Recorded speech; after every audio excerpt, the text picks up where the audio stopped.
పేదింటి బిడ్డలకు వసతి సౌకర్యాలతో కూడిన చదువులు అందిస్తాము అని ఒకవైపు పాలకులు పదే పదే చెబుతున్నారు. కానీ ఉన్నతాధికారుల పర్యవేక్షణ లోపం వల్ల కొన్ని వసతి గృహాలు సమస్యల వలయంలో చిక్కుకున్నాయి.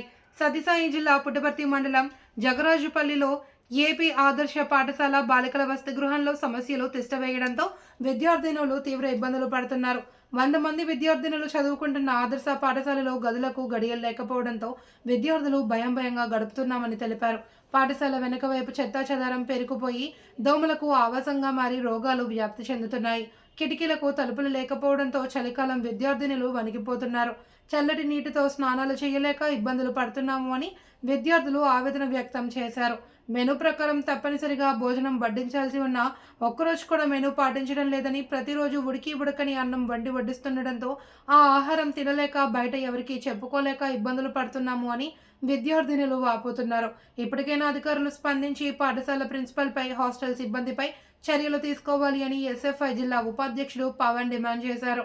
అలాగే హాస్టల్లో నెలకొన్న సమస్యలు పరిష్కరించాలి అని కోరారు. ఇప్పుడు మళ్ళీ కొత్త వైరస్ కూడా వస్తుంది, హెచ్ఎంపీ వైరస్ అని కొత్తది వస్తుంది.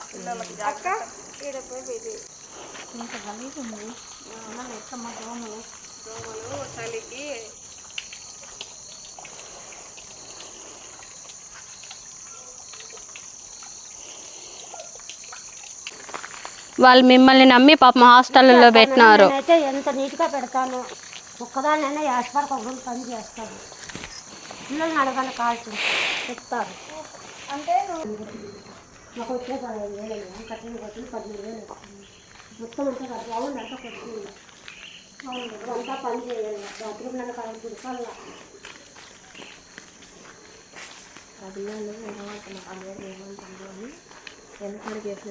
ఇప్పుడు అందరూ ఒక్కొక్క స్టోరేజ్ ఎక్కువ ఉంటుంది.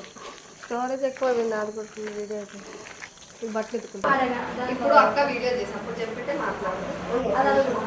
వెళ్తాంలేమ్మా, వెళ్ళి తీస్తాము. కిందికి పోదాం.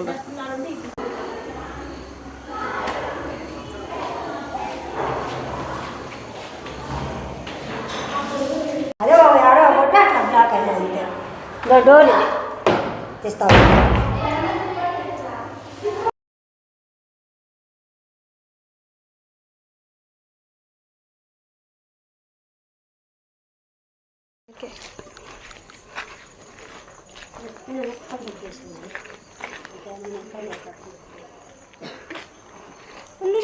సైడ్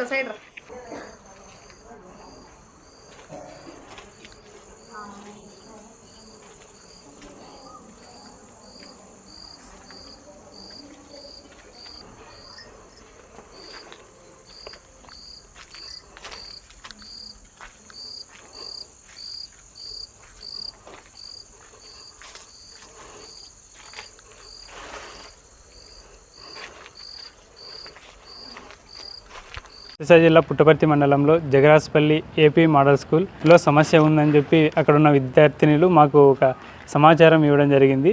అలాగే విద్యార్థినులు మాకు ఒక లిఖితపూర్వకంగా ఒక లెటర్ కూడా ఇవ్వడం జరిగింది. ఆ లెటర్ తీసుకొని మేము కలెక్టర్ ఆఫీస్ దగ్గరికి వెళ్ళాము.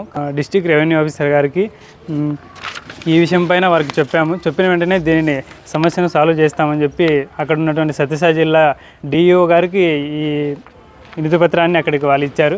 ఇచ్చిన తర్వాత వినతి పత్రం తీసుకున్న తర్వాత డిఈఓ గారు మేము ఖచ్చితంగా చూస్తాము, ఈ సమస్యను 2 రోజుల్లో పరిష్కారం చేస్తాము అని చెప్పారు. కానీ నేను 3 రోజుల తర్వాత అక్కడికి వెళ్ళి అక్కడ ఉన్నటువంటి ఏడీ రామకృష్ణ గారిని వెళ్ళి అడగడం జరిగింది. ఆయన వెంటనే మాకు చెప్పిన సమాధానం ఏమంటే మేము ఆ నోటీసు వాళ్ళకి పంపించాము. నోటీస్ పంపించిన వెంటనే నోటీస్ని వాళ్ళు ఇచ్చే అంటే అక్కడున్న ప్రిన్సిపాల్ ఇచ్చే రిప్లైని బట్టి మేము నెక్స్ట్ యాక్షన్ అనేది మేము తీసుకుంటాము అని చెప్పారు. కానీ ఒక వారం తర్వాత కూడా ఇంకా దీనిని అంటే ఈ విషయం పైన స్పందించకపోవడం అధికారులు. అయితే సమస్యను పరిష్కారం అయ్యిందని చెప్పి నాకు ఫోన్ కాల్ రావడం జరిగింది. కానీ సమస్య పరిష్కారం అయిందన్నారు, కానీ అక్కడ చూస్తే సమస్య ఏం పరిష్కారం కాలేదు.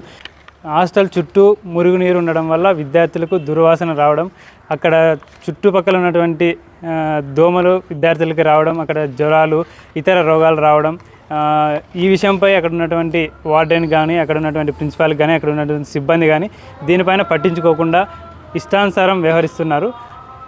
అలాగే అక్కడ ఉన్నటువంటి విద్యార్థులకు నెలసరి కావాల్సినటువంటి వస్తువులు కావచ్చు, విద్యార్థులు దృష్టికి అసలుకి తీసుకుపోకుండా అన్యాయం జరుగుతుంది. బీసీ వెల్ఫేర్ మినిస్టర్ గారు ఉన్నారు. మినిస్టర్ గారు దీనిపైన వెంటనే స్పందించి అక్కడ ఉన్నటువంటి విద్యార్థులకు న్యాయం చేయాలి. అలాగే అక్కడ ఉన్నటువంటి యాజమాన్యంపై శాఖపరమైన చర్యలు తీసుకొని ఆ విద్యార్థులకు న్యాయం చేయాలని చెప్పి కోరుతున్నాము. నారా లోకేష్ గారు దీనిపైన స్పందించి అక్కడ ఉన్నటువంటి విద్యార్థులకు కళాశాలకు మరింత సౌకర్యాలు కల్పించాలని చెప్పి కోరుతున్నాం.